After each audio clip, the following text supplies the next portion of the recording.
Good morning students. कैसे आप सब? आई होप अच्छे होंगे। तो हमारा चैप्टर चल रहा है विलियन, चैप्टर 2 विलियन, जिसमें हम आज बात करने वाले हैं हिमांक का अवनमन। हिमांक का अवनमन मतलब कि हिमांक में कमी होना। ठीक है। Freezing point, depression. तो इसमें क्या है, देखो, सबसे पहले तो अपन को यह जानना है कि हिमांक क्या होता है। हिमांक किसी भी द्रव का वह ताप है जिस पर उसकी ठोस और द्रव अवस्थाएं, उन दोनों का वाष्प दाब क्या हो, समान हो। यानी कोई पदार्थ है, कोई द्रव है जिसका द्रव अवस्था में वाष्प दाब जो है, वाष्प दाब, उसकी ठोस अवस्था में जो वाष्प दाब है, दोनों क्या हो, बराबर हो। जिस ताप पर, तो इस ताप को उस द्रव पदार्थ का हिमांक कहते हैं। वैसे अपन सिंपली यूं बोल देते हैं कि जिस पे कोई द्रव पदार्थ जमता है हिमांक कहलाता है, यानी ठोस अवस्था में बदलता है। लेकिन परिभाषा अगर साइंस के अकॉर्डिंग देखें, केमिस्ट्री के अकॉर्डिंग देखें, तो हम बोलेंगे कि किसी द्रव का द्रव अवस्था में वाष्प दाब और ठोस अवस्था में वाष्प दाब दोनों क्या हो, बराबर हो। ठीक है ना। किस ताप पर, किसी भी ताप पर, तो जिस ताप पर होंगे उस ताप को उस द्रव पदार्थ का हिमांक कहते हैं। आई बात समझ में? ठीक है।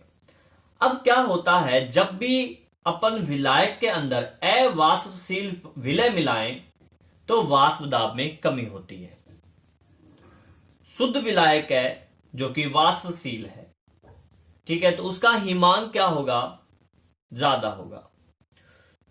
अब अगर उसमें हम कोई अवाष्पशील विलय मिला दें, अवाष्पशील विलय मिला देंगे तो वाष्प दाब में क्या आ जाती है, वाष्प दाब कम हो जाता है। इस वजह से फिर उसका हिमांक भी कम हो जाएगा। आई बात समझे? और ये जो कमी होती है हिमांक में, इस कमी को ही हिमांक का अवनमन कहा जाता है। इसे ही हम क्या कहते हैं, हिमांक का अवनमन, क्योंकि विलयन को फिर जमाने के लिए कम ताप की आवश्यकता पड़ेगी। वह वाष्पशील विलय मिला दिया, अवाष्पशील विलय मिलाने से वाष्प दाब कम हो जाएगा, मतलब वाष्प इतनी नहीं बनेगी तो इसका मतलब कि उसको जमाने के लिए कम तापमान की आवश्यकता पड़ेगी। तो हिमांक क्या हो जाता, घट जाएगा, हिमांक घट जाएगा। आई बात समझे? अब माना अपन ने शुद्ध विलायक है, शुद्ध विलायक का हिमांक बिंदु, शुद्ध विलायक का हिमांक हो गया आपका, शुद्ध विलायक का हिमांक अपन ने मान लिया T0F। ठीक है। अब इसमें अवाष्पशील विलय मिला दिया तो वो बन गया क्या, विलियन बन गया। विलियन कब, जब उसमें अवाष्पशील विलय मिलाया, अवाष्पशील विलय मिलाया, तो विलियन जो बना उसका हिमांक बिंदु TF मान लिया। देन हिमांक में जो कमी होगी वो क्या होगी, वो ये होगी, हिमांक में कमी डेल TF, फ्रीजिंग, F का मतलब freezing point, T0F minus TF। आगे बात समझे? तो अब अगर इसमें ग्राफ बनाए अपन, हिमांक में अवनमन का ग्राफ, सिंपल सा ग्राफ है। ठोस विलायक, कोई भी पदार्थ है ठोस विलायक, और इन दोनों में अगर अपन ग्राफ, इसके हिमांक का अवनमन का द्रव, ठोस है और द्रव दोनों का वाष्प दाब समान होगा जिस ताप पे, उसी को तो हिमांक का बिंदु बोलते हैं। तो अब इन दोनों में ग्राफ बनाएंगे तो देखिए, सबसे पहले अपन शुद्ध विलायक के लिए ग्राफ खींचते हैं। शुद्ध विलायक के लिए फ्रीजिंग पॉइंट कौन सा होता है, हिमांक कौन सा होता है, जिसपे कोई द्रव ठोस अवस्था में बदल जाए। ठीक है। तो शुद्ध विलायक के लिए अपन ने खींचा यहां पे आपका टेम्परेचर आ जाएगा, यहां पे उसका वाष्प दाब आ जाएगा। सपोज किया ये शुद्ध विलायक है, आगे बात समझे, यहां से ले लो, ये शुद्ध विलायक है जो इस तापमान पे, इस जगह पे ये आपका फ्रीज हो गया, मतलब ठोस में बदल गया, ये जम गया। ये कौन? शुद्ध विलायक।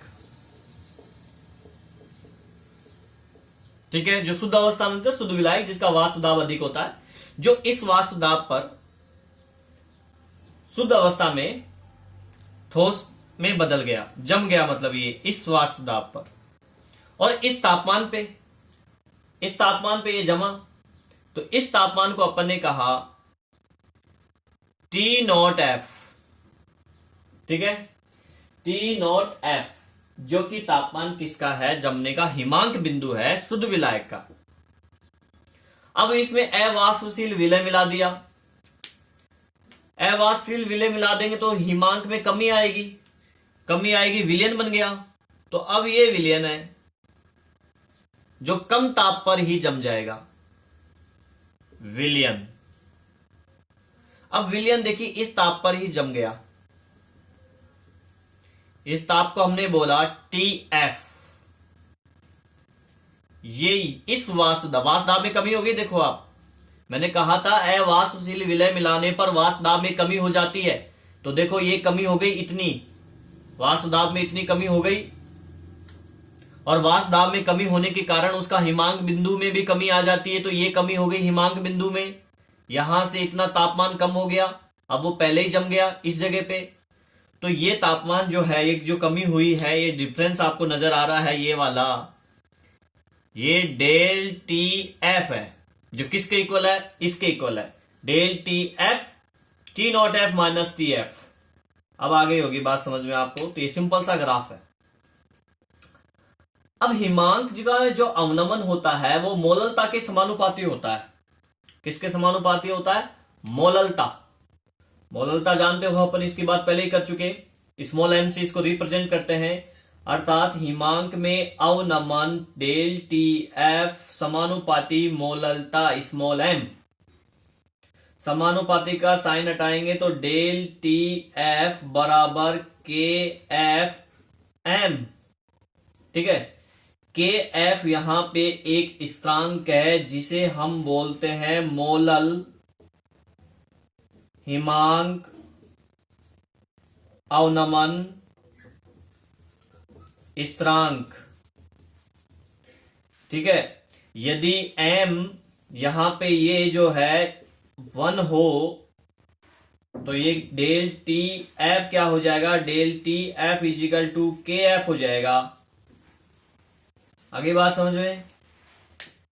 ठीक है, 1 मोल विलय को जब 1000 ग्राम विलायक में घोलते हैं तो हिमांक में जो अवनमन होता है, उस हिमांक में अवनमन को मोलल हिमांक अवनमन कहते हैं। ठीक है, चलो अब इसी से हम इसकी इकाई भी निकाल सकते हैं KF की। इस KF की इकाई होती है, इकाई है इस KF की केल्विन किलोग्राम प्रति मोल। इसकी इकाई क्या होगी? केल्विन किलोग्राम मोल प्रति मोल, मतलब मोल यूनिवर्स लिख दो, ये इसकी इकाई हो जाएगी। आगे बात समझे? हमने ये इस सूत्र से ही बनाया है। देखो ये इकाई आप कैसे निकाल सकते हो, मैं आपको बताता हूं।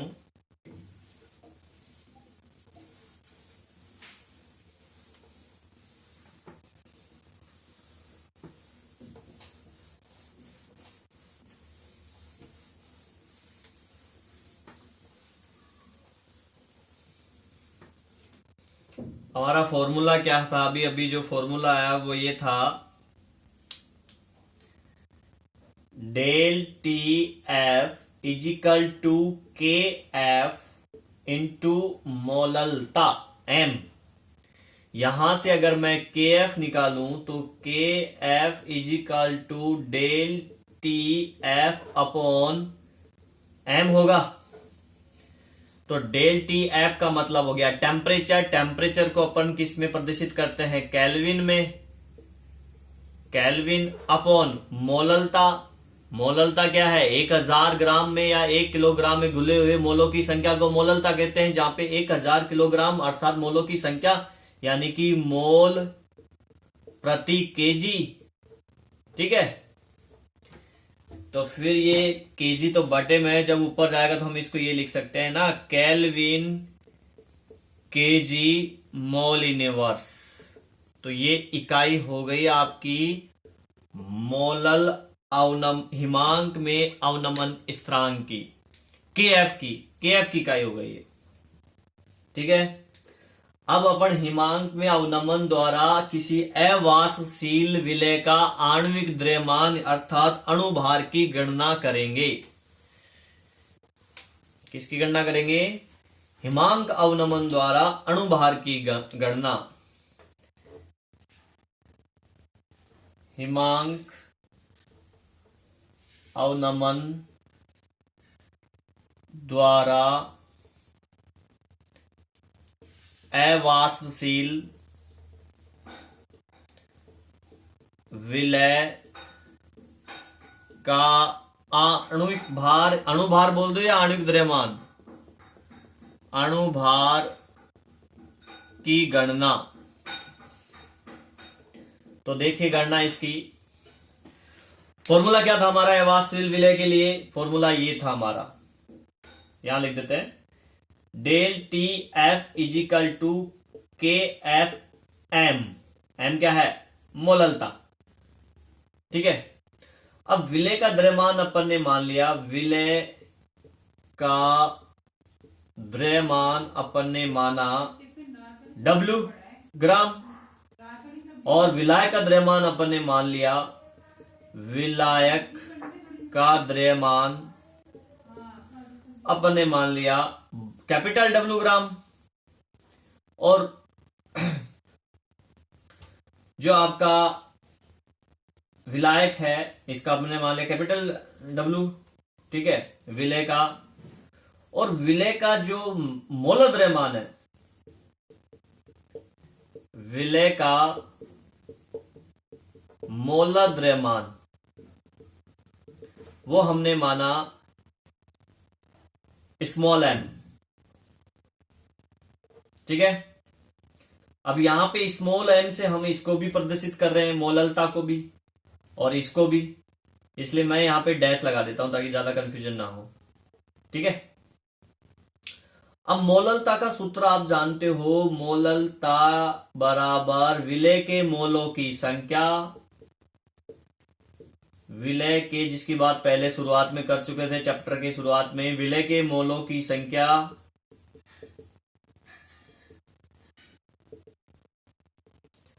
बटे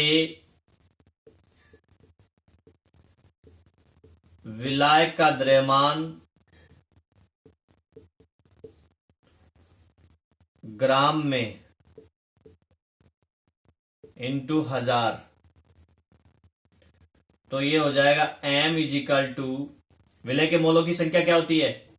द्रव्यमान बटे मोल द्रव्यमान, द्रव्यमान बटे मोल द्रव्यमान। तो द्रव्यमान हमने माना W, मोल द्रव्यमान माना m, तो W बटा m डैश विलायक का द्रव्यमान capital W upon W into gram में है तो 1000 से इंटू कर दिया। ठीक है, तो ये हो गया आपका m equal to W upon m dash W into 1000, यही होगा। अब ये मान हम समीकरण नंबर 1 में रख दें, मतलब यहां रख दें समीकरण नंबर 1 में, मोललता का मान है m क्या मान, तो जब ये मान रखेंगे तो क्या हो जाएगा, डेल टी एफ बराबर के एफ गुना W upon m dash capital W into 1000, ये हो जाएगा। अब देखिए यहां से अगर मैं ये निकालू, मोल द्रव्यमान की गणना कर रहे हैं, अणुभार की गणना कर रहे हैं, मोल द्रव्यमान m, तो इस m को निकालूंगा तो जब ये यहां जाएगा तो ये इसकी जगह आ जाएगा। तो क्या बन जाएगा आपका formula, m dash is equal to K F into W into 1000 upon del T F बराबर वो गुना डब्लू कैपिटल। तो ये मोलर द्रव्यमान निकाल सकते हैं इस फॉर्मूले से। किसी भी अवाष्पशील विलय का मोलर द्रव्यमान की गणना की जा सकती है। आगे बात समझें। अगला जो इसमें टॉपिक होगा हमारा परासरण दाब होगा, अणुसंख्यक गुणधर्म चौथा, परासरण दाब, परासरण वगैरह। उसके आगे के टॉपिक 40% रिड्यूस हो चुका है, इसलिए हम इसमें एक टॉपिक और पढ़ेंगे परासरण दाब से रिलेटेड, जो कि चौथा अणुसंख्यक गुणधर्म है।